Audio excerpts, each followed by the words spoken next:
Allah,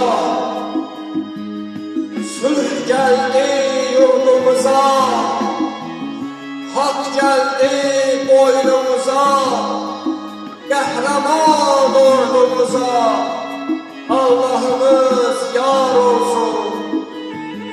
Karanlığa, zulmete, o dözülmez zillete son koyan bu millete Allah'ımız yar olsun.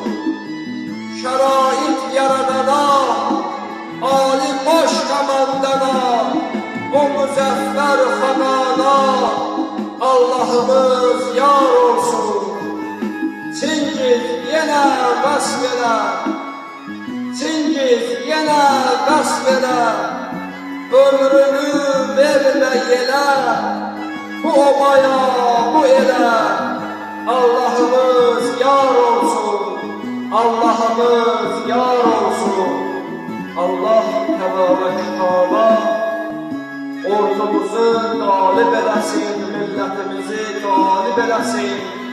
Vatanımızın, dinimizin, milletimizin, devletimizin, düşmanların məhvi nabud eləsin. Allah Teala bizlere rəhm eləsin, şəhidlərimizin də ruhunu şad eləsin. Amin ya Rabbel alemin.